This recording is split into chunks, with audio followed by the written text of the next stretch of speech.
Hello guys, ആം ക്രിഷ്. അപ്പോൾ ഇന്നത്തെ video നമ്മുടെ റെഡിയർ സ്ലൈഡറിനെ കുറിച്ചിട്ടുള്ളതാണ്. ഇന്ന് അവൻ്റെ ക്ലീനിങ് ഡേ ആണ്. അപ്പോൾ ഇന്ന് ഞാൻ അവനെ പ്രോപ്പറായിട്ട് ക്ലീൻ ചെയ്യുന്ന രീതിയൊക്കെ കാണിച്ചു തരാം. ഈ ക്ലീൻ ചെയ്യുന്ന സമയത്ത് ഇവൻ്റെ സ്വഭാവം നിങ്ങൾക്ക് ഏകദേശം മനസ്സിലാവും. ഇപ്പോൾ ഞാൻ അവനെ വളർത്താൻ തുടങ്ങിയിട്ട് 5 വർഷമായി എന്ന് പറഞ്ഞാലും നമ്മളായിട്ടൊന്നും അങ്ങനെ ഇണങ്ങിയിട്ടില്ല. പിന്നെ ശരിയാണ്, ഇവരൊരു ഇൻവീഷ്യസ് ആയിട്ടുള്ള സ്പീഷീസ് ആണ്. അപ്പോൾ എനിക്ക് അതിനെക്കുറിച്ച് കുറച്ച് കാര്യങ്ങൾ പറയാനുണ്ട്. പക്ഷേ ഒരു കാര്യം മനസ്സിലാക്കുക, ഇവരെ ഒരിക്കലും നമ്മൾ ഈ ഒരു വലുപ്പത്തിൽ വാങ്ങി വളർത്തുന്നതല്ല. ഇവരെ കിട്ടുന്ന സൈസ് എന്ന് പറഞ്ഞു കഴിഞ്ഞാൽ വളരെ ചെറുതാണ്. ആ ഒരു സൈസിലാണെങ്കിൽ ഇവർ കാണാനായിട്ടും വളരെ ക്യൂട്ടാണ്. അപ്പം അങ്ങനെ വാങ്ങിപ്പോകുന്നതാണ്. പിന്നെ പ്രൈസിൻ്റെ ഇത് വെച്ച് നോക്കുമ്പോഴാണെങ്കിലും ഏകദേശം 200 to 300 റേഞ്ചിലായിട്ട് ഇവരെ കിട്ടാൻ തുടങ്ങും. സോ വളരെ അഫോർഡബിൾ ആയിട്ടുള്ള റേറ്റിൽ കിട്ടുന്നത് കൊണ്ടും അങ്ങനെ വാങ്ങുന്നതാണ്. പക്ഷെ വാങ്ങിക്കഴിഞ്ഞ് ഇവരുടെ ഇത് മുമ്പോട്ട് പോകുമ്പോഴേക്കാണ് നമ്മൾ ഇവരുടെ കൊണ്ടുണ്ടാവുന്ന പ്രശ്നങ്ങളൊക്കെ മനസ്സിലാക്കുന്നത്. അപ്പോൾ നമുക്ക് എന്തായാലും ഇനി വൈകിക്കേണ്ട വീഡിയോയിലേക്ക് തന്നെ പോകാം. ഇപ്പോൾ വീഡിയോ കാണുന്നത് നിങ്ങൾക്ക് തോന്നാം എന്തിനും ഇങ്ങനെ ഇതിനെ ടോർച്ചർ ചെയ്യുന്നുള്ളൊരു തോന്നൽ വരാം. പക്ഷേ ഇവരെന്തായാലും നമുക്കൊരു മാസത്തിൽ 2 വട്ടം അങ്ങനെ ക്ലീൻ ചെയ്യണം. കാരണം ക്ലീൻ ചെയ്തില്ല ഇവരുടെ മേത്ത് ബാക്ടീരിയ ഫോം ചെയ്യും. ഈ ബാക്ടീരിയയാണ് ശരിക്കും ഇവരൊരു ഇൻവീഷ്യസ് സ്പീഷീസ് ആക്കുന്നത്. നോർമലി കണ്ടുവന്ന സാൽമോണിയൽ ടൈപ്പ് ബാക്ടീരിയയാണ്. അവർ നമ്മുടെ ശരീരത്ത് കയറി കഴിഞ്ഞ് കഴിഞ്ഞാൽ നമുക്ക് ഡയറിയ, ഫീവർ ഇങ്ങനെയുള്ള അസുഖങ്ങളൊക്കെ ഉണ്ടാവും. ഇതൊക്കെ കൊണ്ട് തന്നെയാണ് ഇവർ പല കൺട്രീസിലും ബാൻ ചെയ്തേക്കുന്നത്. ഇപ്പോൾ നിങ്ങൾ കാണുന്നവൻ്റെ ഒരു അഗ്രഷൻ ലെവലാണ്. ഞാൻ ജസ്റ്റ് ഫ്രണ്ടിൽ ഒരു സ്റ്റിക്ക് വെച്ച് കഴിഞ്ഞാൽ അവനതിൽ കടിച്ചു വലിക്കുന്നത് നിങ്ങൾക്ക് കാണാം.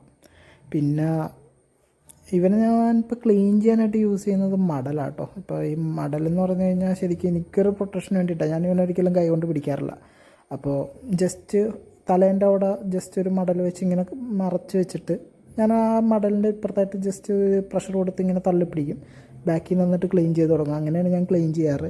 അല്ലെങ്കിൽ ഇപ്പോൾ എൻ്റെ കൈയാണ് ആ മടലിന് പകരം ഫ്രണ്ടിലേക്കൊക്കെ ചെല്ലുന്നതെങ്കിൽ അവൻ കടിക്കും. അതുകൊണ്ടാണ് ഇപ്പോൾ നിങ്ങൾക്ക് തന്നെ ഈ വീഡിയോ കാണുമ്പോൾ ഏകദേശം അറിയാം ആളുടെ ഒരു സ്വഭാവം. ഇവരിപ്പോൾ ഇവിടെയും ഒരു പ്രശ്നമായി വരുന്നുണ്ട്.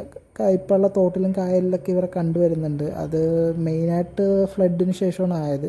പിന്നെ അല്ലാണ്ടുള്ള ചിലവരുണ്ട്. ഈ ഒരു സൈസായി കഴിയുമ്പോൾ ഇതിൻ്റെ ഭംഗിയൊക്കെ പോയി കഴിയുമ്പോഴേക്കും ഓപ്പണായിട്ട് വയലിലേക്ക് വിടും. അങ്ങനെ വിട്ട് കഴിഞ്ഞ് കഴിഞ്ഞാൽ ശരിക്കും നമ്മുടെ എക്കോസിസ്റ്റത്തിനെ അതും ബാധിക്കും. കാരണം ഇവരുടെ ഒരു സ്വഭാവം വെച്ച് ഇവർ മറ്റുള്ള മീനുകൾക്കാണെങ്കിലും മറ്റുള്ള ആമകൾക്കാണെങ്കിലും എല്ലാത്തിനും ഭീഷണിയാണ്. അതൊക്കെ കൊണ്ട് തന്നെ ഇതുമായിട്ട് ഇടപഴകുന്ന ജീവികൾക്ക് ഇതിൻ്റെ മേത്തുനിന്ന് സ്പ്രെഡാവുന്ന ഡിസീസ് പടർന്ന് ചാകാനായിട്ടുള്ള ചാൻസ് കൂടുതലാണ്. അത് കൊണ്ടാണ് ഇത് വേഴ്സ്റ്റ് ഇൻവീഷ്യസ് സ്പീഷീസ് കാറ്റഗറിയിൽ വരുന്നത് തന്നെ. പിന്നെ ഇപ്പം ഞാനിങ്ങനെ ഒരു ഡ്രമ്മിലാക്കിയാണ് ക്ലീൻ ചെയ്യുന്നത്. ബ്രഷ് ചെയ്ത് ക്ലീൻ ചെയ്യുവാണ്. ഈ ബ്രഷ് ചെയ്ത് ക്ലീൻ ചെയ്യുന്ന വേറെ ഒന്നും കൊണ്ടല്ല. ഇപ്പോൾ നമ്മൾ മടൽ വെച്ചരച്ചാലും അത് ഈ ചെറിയ ഗ്യാപ്പുകളാണ് ഇവിടെ സ്കെയിൽസിൻ്റെ ഇടയിൽ. അതിന്ന് ഈ അഴുക്ക് മുഴുവൻ പോകുന്നെങ്കിൽ നമുക്ക് ചെറിയ ബ്രഷ് വെച്ച് തന്നെ ക്ലീൻ ചെയ്യേണ്ടി വരും. അപ്പോൾ അതിന് വേണ്ടിയിട്ടാണ് ബ്രഷ് വെച്ച് ക്ലീൻ ചെയ്യുന്നത്. പിന്നെ ഇവരുടെ ചെറുപ്പത്തിലത്തെ ഒരു ബിഹേവിയർ എന്ന് വെച്ച് കഴിഞ്ഞാൽ നമുക്ക് കിട്ടുന്ന സമയത്ത് ഇവരങ്ങനെ നോൺ വെജ് ഒന്നും കഴിക്കില്ല. ലീഫി വെജിറ്റബിൾസ് അങ്ങനെയുള്ളതൊക്കെ കഴിച്ചാണ് ജീവിക്കുന്നത്. പക്ഷെ അത് കഴിഞ്ഞിട്ട് ഇവരെല്ലാം ഫീഡ് കൊടുക്കാൻ തുടങ്ങും. ഒരു ഒമിനിവോറസ് എന്നുള്ള രീതിയിലേക്ക് ഇവരുടെ ആറ്റിറ്റ്യൂഡ് മാറാനും തുടങ്ങും. ഇപ്പോൾ അവനെ കുളിപ്പിച്ചൊക്കെ റെഡിയാക്കിയിട്ടുണ്ട്. എന്നിട്ട് കുറച്ച് നേരം ഇങ്ങനെ പുറത്തൊക്കെ നടക്കാൻ വിട്ടേക്കുവാണ്. പിന്നെ ഇവരുടെ പുറത്തിപ്പോൾ കുറച്ച് പാട് കാണാം, ഇങ്ങനെ കളർ വ്യത്യാസമൊക്കെ. അത് വേറെ ഒന്നുമല്ല, ഇവരുടെ പഴയ സ്കെയിൽ പൊളിഞ്ഞു പോകുന്നതാണ്. ഇവർ ഗ്രോ ചെയ്യുന്നത് അങ്ങനെയാണ്. ഗ്രോ ചെയ്യുമ്പോഴേക്കും സ്കെയിൽ ഷെഡായിട്ട് പുതിയ സ്കെയിലോട് വരാൻ തുടങ്ങും. അങ്ങനെയാണ് ഇവർ വലുതായി വരുന്നത്. പിന്നെ ഇവരെ ഇപ്പോൾ വാങ്ങണോ എന്ന് ചോദിച്ചു കഴിഞ്ഞാൽ ഞാൻ ഒരിക്കലും വാങ്ങാൻ പറയില്ല. കാരണം തുടക്കത്തിലത്തെ ആ ഒരു ക്രൈസി ഉണ്ടാവുള്ളൂ. അത് കഴിയുമ്പോൾ അതൊക്കെ മാറാൻ തുടങ്ങും. വെറുതെ ഒരു ബാധ്യതയായിട്ട് ഇങ്ങനെ കൊണ്ടു നടക്കാൻ താല്പര്യമില്ലെങ്കിൽ ഒരിക്കലും വാങ്ങരുത്. അപ്പോൾ ഗൈസ്, ഇന്നത്തെ വീഡിയോ ഇത്രയേ ഉള്ളൂ.